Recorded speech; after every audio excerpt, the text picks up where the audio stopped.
Hi everybody, it's time to learn about the Sieve of Eratosthenes. Now, as its name implies, there are two parts to this. The first part is the sieve. You might have seen a sieve in your kitchen where the idea is to filter out large particles from small particles or solids from liquids, but the key concept is filtering various things.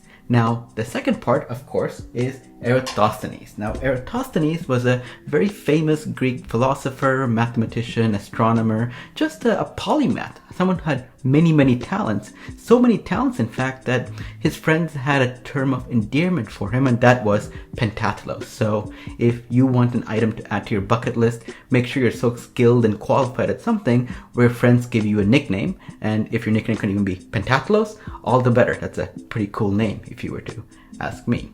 So the Sieve of Eratosthenes is really about how do you find prime numbers very quickly. Now, before we get to that part, I figure it's good to kind of take a step back and learn about what prime numbers are. A prime number is a number that has exactly two factors, 1 and itself. And so, for example, 7 is an example of a prime number because you can only create it by multiplying 1 by 7. Another example of a prime number is 5. You can only create it by 1 and 5. 3 is another example, and there are many prime numbers as well. But you know what isn't a prime number? Something like 12. And the reason is that you can create it in a multiple of ways. 1 by 12, 2 by 6, or 3 by 4. So numbers that aren't prime are called composite numbers. And so the reason why this is hard, finding a prime number is complicated, and why a lot of philosophers and mathematicians spend time trying to figure out how to calculate prime numbers more efficiently, is that it's extremely time consuming. So for example, let's say I want to test whether 997 is a prime number. Is it prime or is it a composite value? And the way you would do it in a very naive approach is by dividing it by every number starting with 1, going all the way up to its square root, which would be around 31 different divisions, 31 different calculations. Now, 987 is a large number, but it's not the largest of numbers out there.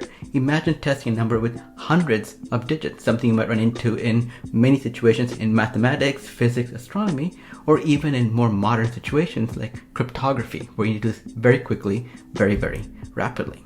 And the reason why mathematicians have been finding or trying to find ways of making this faster for many years is that there's no simple formula to generate a prime number. You kind of have to brute force it from a small number going all the way to a larger one. Prime numbers become increasingly sparse as numbers get larger. So as you're in the middle of your calculations, you might be going for long ranges of numbers between one prime number and finding the next one.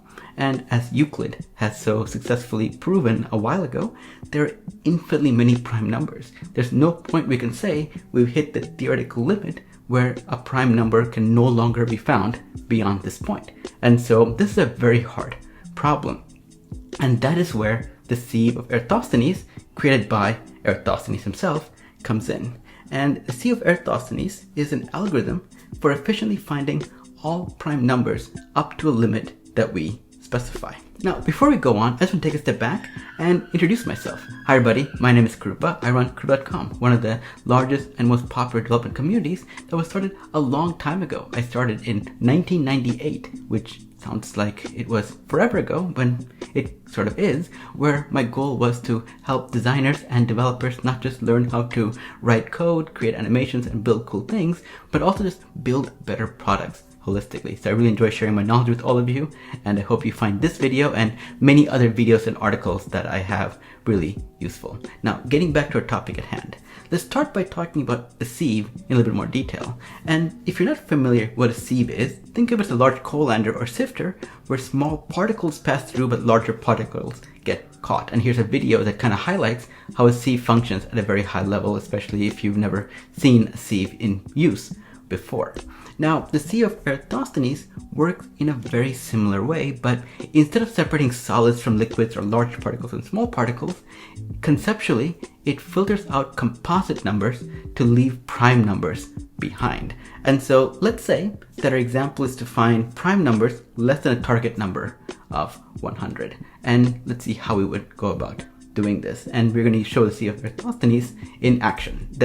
I'm going to start off with a grid, and because I want to find all prime numbers up to 100, my grid is arranged so that I start with 1, go all the way to 100 at the very end.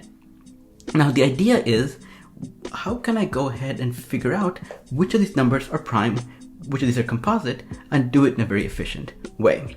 So we know that 0 and 1 are not going to be prime numbers. That's just a fact in mathematics that was figured out a long time ago, so we'll go and skip that. So instead, let's start with the first number that we can currently find, which is the number 2.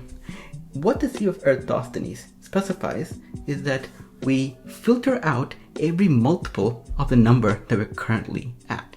And so right now we're at the number 2. If we filter out every value from it, what we're going to find is 2 times 2 is 4. 4 gets filtered out. 2 times 3 is 6. 2 times 4 is 8.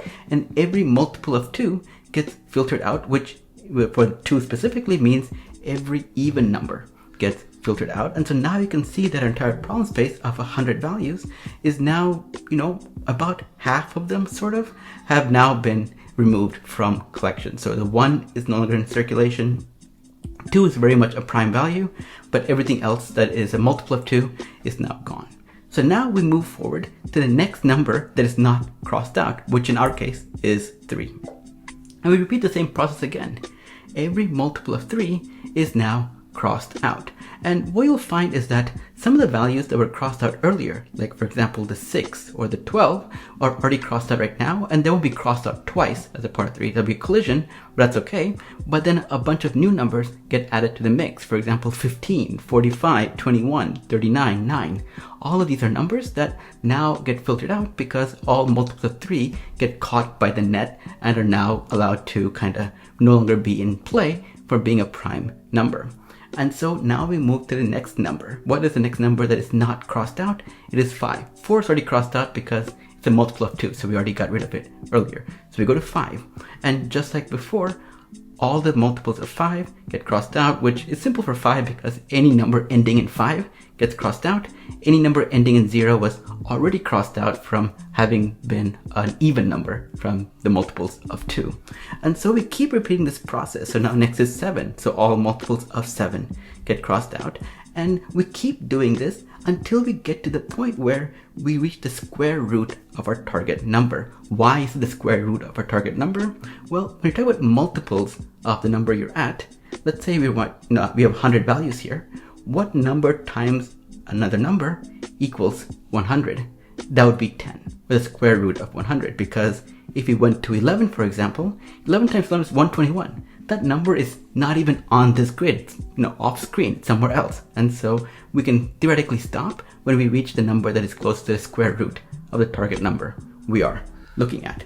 And so what we have here is a bunch of numbers that are crossed out. These are not going to be valid primes, but because we also reached the end of our calculation, all the numbers that are remaining, all the ones I've circled here, these are in fact prime numbers. So prime numbers that are less than our target value of 100, and the approach we used to calculate this was the Sieve of Eratosthenes. So let's summarize the algorithm a bit, and I'm going to summarize it in a way that kind of leans into the implementation of how I'm going to write some code to make this all work. So instead of dealing with the grid, which is great for visualizing what we need to do, let's instead create a list. So let's start by creating a list or array of Boolean values, and they're going to be indexed from 0 to the target value of n. So they're going to be indexed from 0 to 100. And that's an important detail to pay attention to, because I didn't say we're indexing for 100 values. We're indexing instead from 0 to the target value of n of 100.